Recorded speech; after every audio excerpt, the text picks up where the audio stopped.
the less you have, the more attention you get. থাইল্যান্ডে ব্যস্ত সময় কাটছে বাংলাদেশের প্রধান উপদেষ্টা ডক্টর মোহাম্মদ ইউনূসের। ব্যাংককে পৌঁছেই তিনি হাজির হন বিমস্টেক ইয়াং ফোরামের আলোচনায়। একক বক্তা হিসেবে তরুণদের উদ্দেশ্যে দিক নির্দেশনামূলক বক্তব্য রাখেন ডক্টর ইউনূস। সম্মেলনের দ্বিতীয় দিন মূল ইভেন্টের কোনো কর্মসূচি না থাকলেও থাই সরকারের বিশেষ অনুরোধে এই সেশনে অংশ নেন প্রধান উপদেষ্টা। বক্তব্যের শুরুতে তিনি নতুন ভবিষ্যতের স্বপ্ন দেখান। বলেন, প্রচলিত পদ্ধতিতে বিশ্ব বদলানো সম্ভব নয়, তাই পদ্ধতি পরিবর্তনের জন্য তরুণদের এগিয়ে আসার আহ্বান তার। The whole problem is created by the way we structured the civilization for ourselves. Unless we redesign it, we are stuck and we are finished. So that's the world we see. We have the alternative. It's not that it's a kind of terrible thing. It's not a terrible thing.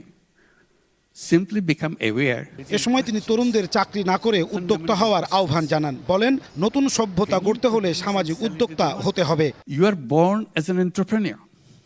So I bring the entrepreneurship at the center. Every child has to grow up as an entrepreneur. Our schooling, our education system change itself. You teach young people to become an entrepreneur, not to become a job seeker. এর আগে বিমস্টেক সম্মেলনের দ্বিতীয় দিন বৃহস্পতিবার স্থানীয় সময় দুপুর 1টার দিকে সুবর্ণভূমি বিমানবন্দরে পৌঁছান প্রধান উপদেষ্টা। এ সময় তাকে অভ্যর্থনা জানান থাইল্যান্ডের ঊর্ধ্বতন কর্মকর্তারা। সম্মেলনের শেষ দিন শুক্রবার ভারতের প্রধানমন্ত্রী নরেন্দ্র মোদীর সঙ্গে স্থানীয় সময় বিকেলে দ্বিপক্ষীয় বৈঠকে অংশ নেবেন ডক্টর মোহাম্মদ ইউনূস। একই দিন সম্মেলনের মূল ইভেন্টে দুটি চুক্তি স্বাক্ষরে অংশ নেবেন সরকার প্রধান।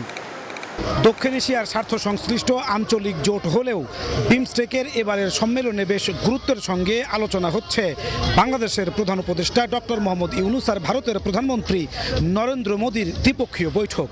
সম্মেলনের তৃতীয় দিন এই বৈঠকের মাধ্যমে সম্প্রতি ভারত বাংলাদেশের সম্পর্কের যে টানাপোড়েন তার কিছুটা হলেও উন্নতি হবে বলে আশা করছেন আগত ডেলিগেটরা।